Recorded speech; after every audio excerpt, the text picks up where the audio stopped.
Something huge just happened, and it's left the internet in absolute disbelief. Singer D4vd, the breakout artist known for his moody love songs and mysterious persona, has just transferred two houses into his mother's name, right as the investigation into the dismembered body found in his... Coincidence? Or calculated move? Viewers, buckle up, because this isn't just a story about real estate, it's a story about fear, strategy, and the dark side of fame that no one saw coming.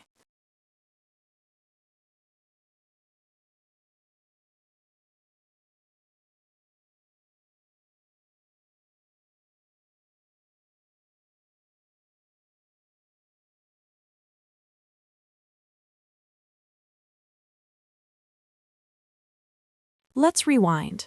September 8th, Los Angeles. Authorities make a horrific discovery. A decomposed, dismembered body found inside a Tesla registered to the 19-year-old singer D4d. The victim? 14-year-old Celeste Rivas Hernandez. The internet explodes overnight. How could this even happen? Why was her body in his car? And what was the nature of their relationship? Law enforcement remains tight-lipped. No arrests, no suspects, no official statements linking D4d directly to the crime. But that hasn't stopped people from putting the pieces together themselves, because fans remembered something chilling. D4d had once written a song titled Celeste. He even had a matching tattoo with her name. The whispers began, and those whispers turned into full-blown theories. Twitter, TikTok, Reddit, every corner of the internet lit up. Some fans defended him. He's innocent. He's being framed. Others weren't so sure. Why would her body be in his car if they weren't connected? And then came the Instagram clues. Screenshots began circulating. D4vd had wiped several posts, turned off comments, and stopped promoting his new music. A fan tweeted, "He's moving too quiet, and quiet means guilty."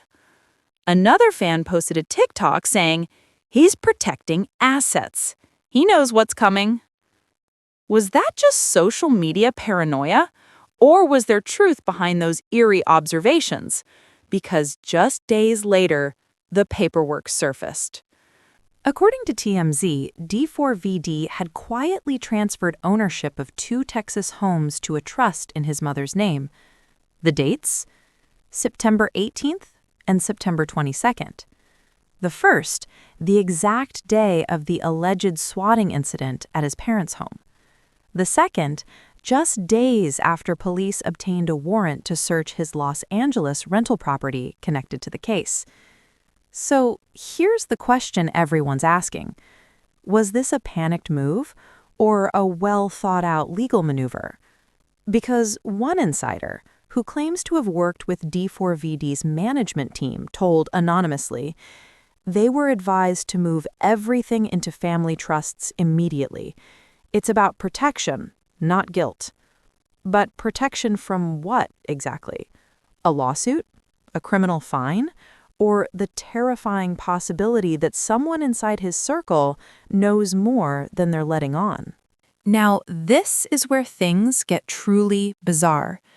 On the night of September 18th, police were called to the D4vd family's home in Hempstead, Texas, after a 911 caller claimed to hear gunshots and screams. The audio from that call was eerie. A robotic-sounding voice, distorted, emotionless. "Hello, I heard gunshots. Someone's dead." But when officers arrived, no one was hurt. No sign of gunfire. It was a false alarm.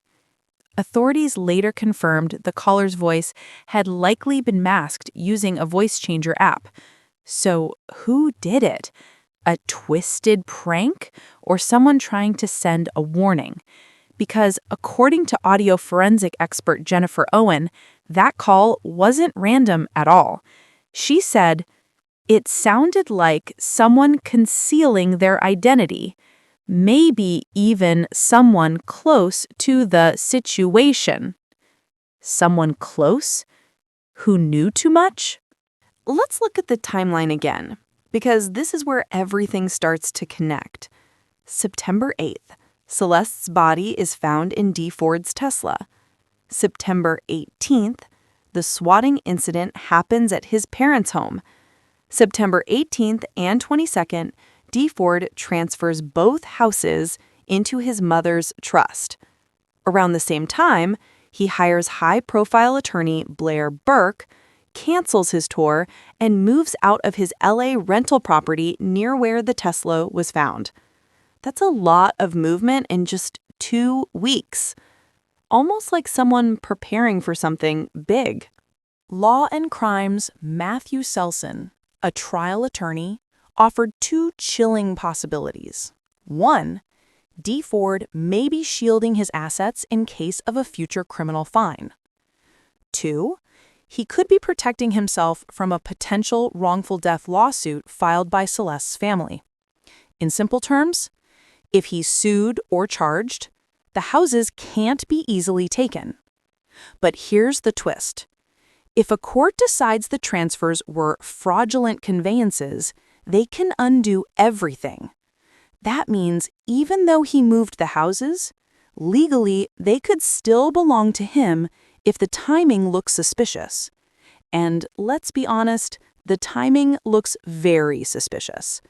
Multiple sources close to the investigation have reportedly told online outlets that detectives are watching every financial move D4vd makes. One source even claimed he's not charged, but they're tracking him like he is. Another, who allegedly works at a Texas county clerk office, said the property transfers were processed unusually fast, like someone had called in a favor to expedite them. If that's true, it means D4vd wasn't just reacting, he was preparing. Preparing for what, though? The internet has become one giant crime lab.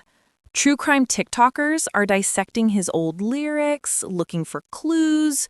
One viral clip points to a line in his unreleased demo, "I buried the truth where the stars don't shine."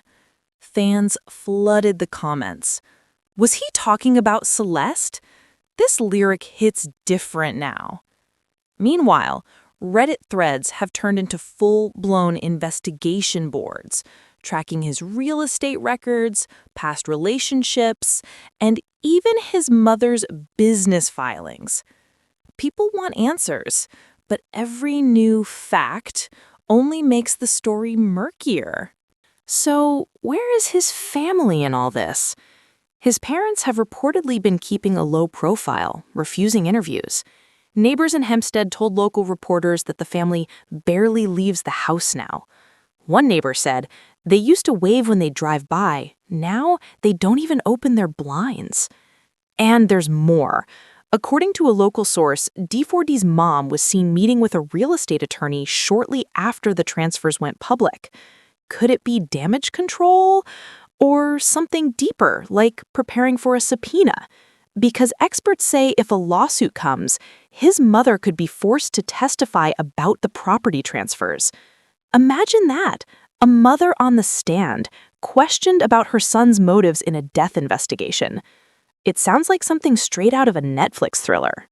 Through all the chaos, one thing keeps getting lost. The victim, Celeste Rivas Hernandez, just 14 years old, gone too soon. Her family has been silent publicly, but insiders say they're heartbroken and frustrated by the slow pace of the investigation. They've reportedly lawyered up and could be preparing a civil action, one that could name D4vd directly. And that's why, some say, he moved the houses. Not because he's guilty, but because he's scared. Scared of losing everything. Scared of what might come next. But others think it's more sinister, that he knows more than he's saying, and that these sudden legal and financial maneuvers are far too convenient. So let's lay out the theories. Damage control theory. He's innocent, but panicking, trying to protect his family and finances from the media storm. Legal strategy theory. His lawyers told him to act fast, move assets before any formal lawsuit. Guilt theory. The transfers, silence, and sudden withdrawals from public life point to someone trying to hide something. But there's one more theory. Targeted setup theory. What if he really is being targeted? Think about it. Someone called in a fake emergency at his parents' home. The voice on that call was deliberately disguised. His Tesla, found parked in a public area, visible, destined to be discovered. Could this all be part of a larger plan to destroy him? According to law enforcement insiders, police have executed multiple warrants related to the case, including bank records, credit cards, and digital data.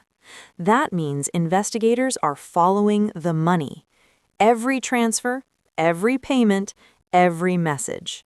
And while no charges have been filed, one anonymous officer reportedly said, "If he's clean, the evidence will show it. But if not, these documents will be the thread that unravels everything." The D4D case has become more than a crime story. It's a full-blown digital obsession. Fan pages have turned into detectives, Redditors claim to have found his burner accounts, TikTokers are mapping out every home he's ever lived in. And the reactions? Pure chaos. If he's guilty, he's the best actor of this generation. If he's innocent, he's living a real-life nightmare. Either way, everyone's watching. And now we're left with more questions than answers. Why did he transfer those homes right after the swatting call? Who made that 911 call, and why disguise their voice? Is someone inside his circle trying to expose him or protect him? And most hauntingly, what really happened to Celeste? Until the autopsy is released, until the cause of death is confirmed, all we have are fragments of a story that feels darker by the day. But just when everyone thought the dust had settled, there's one last twist. Property records show a third property, not in Texas, but in California, recently changed hands under a shell LLC that links back to one of D4vd's former managers. Could this be another hidden transfer? Or something else entirely? Because if it is, it means the pattern continues, and that the singer's empire is being quietly moved, piece by piece, out of sight, and maybe out of reach. This story has everything: fame, tragedy, fear, and unanswered questions. But behind every headline, there's a family grieving and a young life that should have never been lost. So what do you think? Is D4D being strategic or hiding something? Was the swatting call a warning or a cover-up? And what does it mean when a star starts moving houses like chess pieces in the middle of an investigation? Drop your thoughts in the comments, because this case isn't over. In fact, it's just beginning. Make sure you hit subscribe, turn on notifications, and stay tuned, because the next update in this story could change everything